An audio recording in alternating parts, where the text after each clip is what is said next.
سلامونه هونیکې هیله مند یم چې جوړ او روغ به یاست. طالبان په دغه ورځ کې یو لوی مجلس جوړوي. دا مجلس په دې سطح دی چې څو وزیران یې امارات ته هم تللي دي، څو وزیران یې ترکیې ته هم تللي دي، څو وزیران یې ازبکستان، ترکمنستان، تاجکستان، روسي هیواد او دغه ټولو ځایو ته چې افغانان هلته دي د سلا مشورې دپاره دوی هلته تللي دي چې دغه جرګې ته او دغه مجلس ته دوی راسي. که څه دغه جلسه یو بیل نوم لري خو په عموم کې دا کوم مجلس چې دی دا د زکام مجلس زه نومولی سم چې دوی د زکام دپاره یو لوی مجلس جوړوي. دغه د زکام مجلس چې دی دا اوس ډول دا د اوسنۍ زمانې مجلس نه دی. دا حتی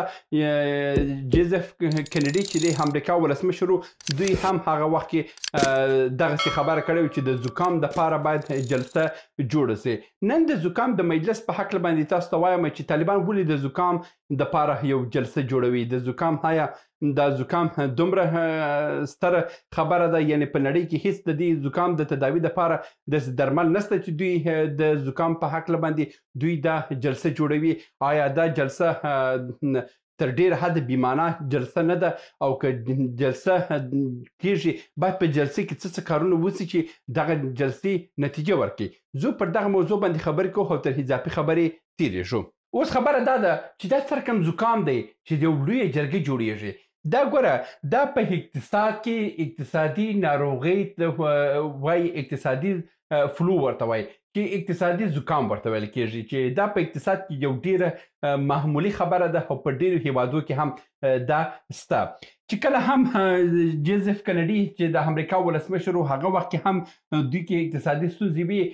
دوی ویل چې موږ باید د اکنامیک فلو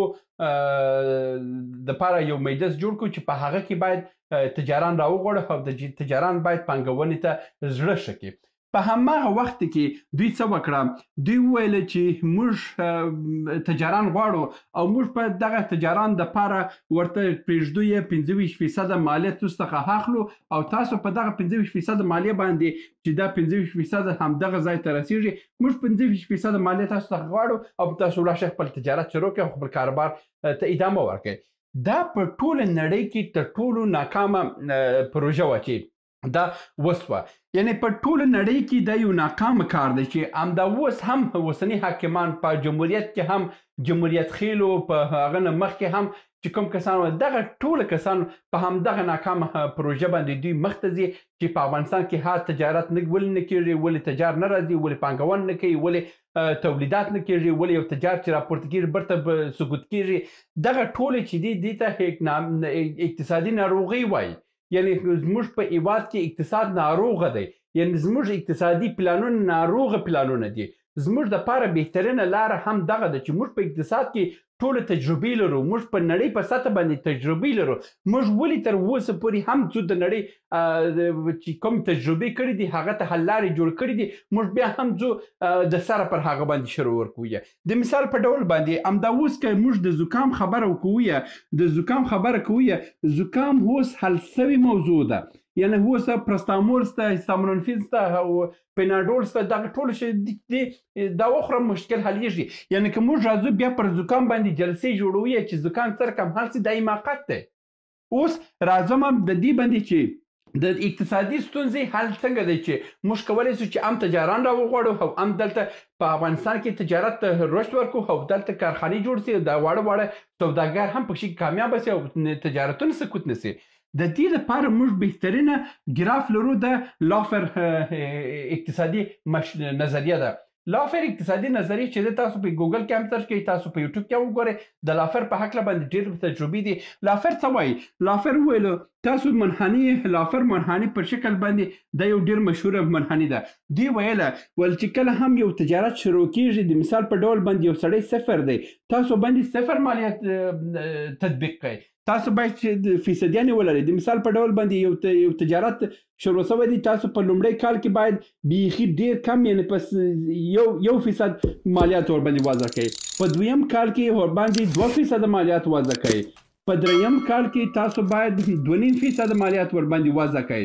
په همدغه ډول باندې کرار همداسې فیصدیانې 3 سلنه کوي 4 سلنه کوي همدا ډول راشئ خپل هغه نهایي پیک چې 25 سلنه دی همدغه 25 سلنه مالیات ورباندې وضع کوي په دې ډول باندې تاسو کولی شئ چې اقتصادونه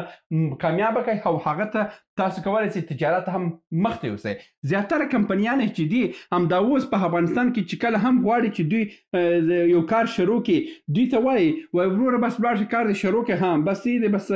د کال په سر کې زه تاسو 25% مالیات غواړم یعنی 15,000 افغانۍ 10,000 افغانۍ 6,000 افغانۍ چې ته وایي چې زما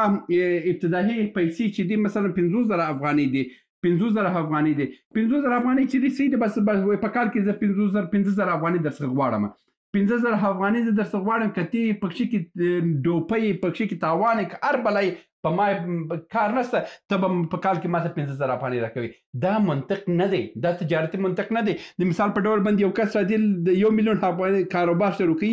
د 1 میلیون کاروبار ته ورته وایي چې ماته ته باید 50,000 افغانۍ 50,000 افغانۍ باید د کال په آخر کې مالیات راکړي که یې راکوي که ښه که نه زه تا نه غواړم دا حل لاره نه ده موږ باید د افغانستان کې هم د لافر قانون باندې مخته لاړ شو د لافر قانون چې ګوره وخت چې کله موږ د اډیسون د برق څخه ګټه اخلو مثلا د نیکولا د تسلا د قانون څخه تلویزیون ګورو او نور شیان ګورو دغه ټول نړیوال نظریې پر باندې تطبیقوي د تجارت لپاره موږ باید د لافر قانون باید پر ځان باندې تطبیق کړو لافر وایي چې په اوله کې فیصدیانې باید ډېر کم اوسي او کرار باید دا لوړې سي داسې یو په دوه باندې قانون مه جوړوئ چې تا 50,000 افغانۍ باندې پانګونه کړې ده ته باید 15,000 افغانۍ ماته راکړي که 15,000 افغانۍ راکړې ښه ده که نه پر تا باندې جریمه کوم بل کال کې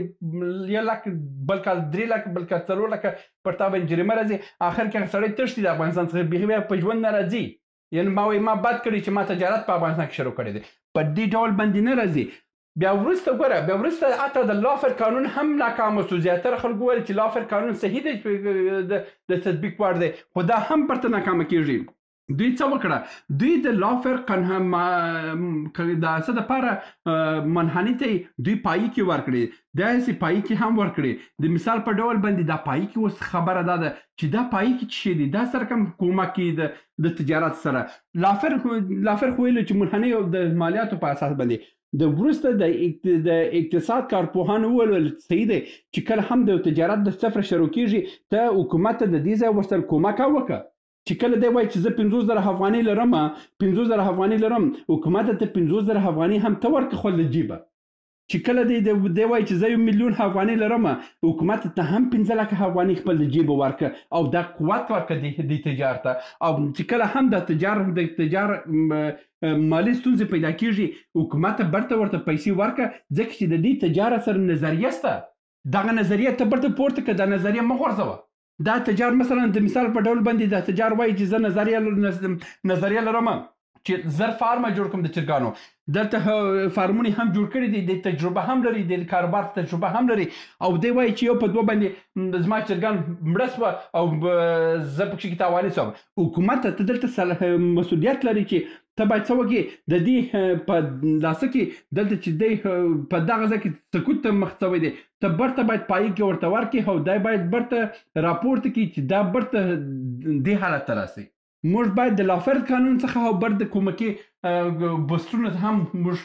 کومک وکړو په دې ډول موږ کولی شو چې بیخي یا واړه تجاران او یا خپل تجاران چې موږ ته نه دي موږ هغه برته سپورټ کوو او موږ وسې کړی په افغانستان کې موږ غټې کارخانې ولرو موږ غټ کاروبارونه ولرو موږ یو تجارتي اصلاحات ولرو په همدغه ډول موږ مخته تللی شو دا چې اوس مهال ته ویلي چې وروره بس ما قانون برابر دی چې ته 50,000 کوي مالیات یې دومره دي که ته 1 میلیون کوي مالیات یې دومره دي که ته 10 میلیونه کوي مالیات یې دومره دي په دې ډول باندې کامیاب تجارتونه نه کامیابه کیږي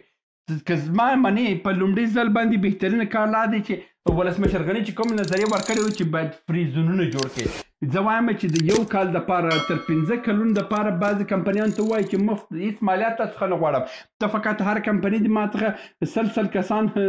پر کار ودرې 100 کسان چې په کار ودرې زه د یو کال 2 کال دپاره مالیات نه غواړم دغه 100 نفر د معاش ورکړي $100 د معاش ورکړي $200 د معاش ورکړي یعنې تا 100 کورنۍ ته که د ماښام ډوډۍ پیدا کړه ته به د دې کورنیو څخه مالیات اخیستلی سي، په ډوډۍ کې مالیات اخیستلی سي، په بادرنګ کې اخیستلی سي، په کچالیو کې اخیستلی سي، په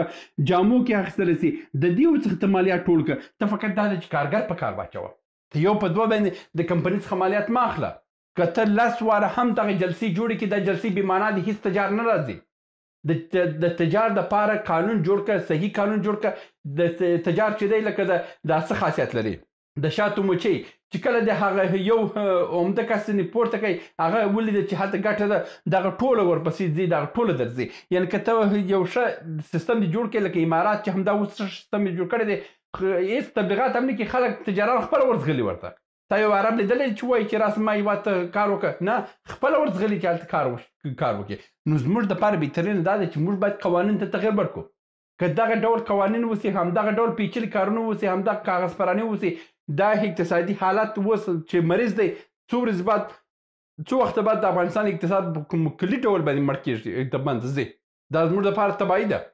زموږ دپاره بهترین کار دا دی چې موږ د لافر قانون دپاره او په نړیواله سطح باندې چې کوم منل شوي قوانین دي، د هغه قوانین څخه کار واخلو او تجاران تشویق کړو او د دوی سره کومک وکړو تر څو دوی په پښو باندې ودرېږي. چې کله په پښو باندې ودرېږي، هم مالیات ځنې واخله، هم خپل کارګر په کار ور واچوه. اوس دپاره بهترین لاره دا ده چې کارګر په کار واچول سي، د ماښام ډوډۍ خلکو ته پیدا سي. دا و د نن ورځې ویډیو هیله مند یم چې یو څه مو ترلاسه کړي اوسئ. تر بیا هم په الله سپارم. ښې چارې. سلامونه. موږ ډېر موضوعات جوړ کړي دي. که سیاسي موضوعات غواړئ ووینئ نو دلته کلیک کړئ، او که غواړئ اقتصادي موضوعات وګورئ نو دلته کلیک کړئ، او که غواړئ چې د تل لپاره راسره واوسئ نو دلته کلیک کړئ او چینل سبسکرایب کړئ. مننه.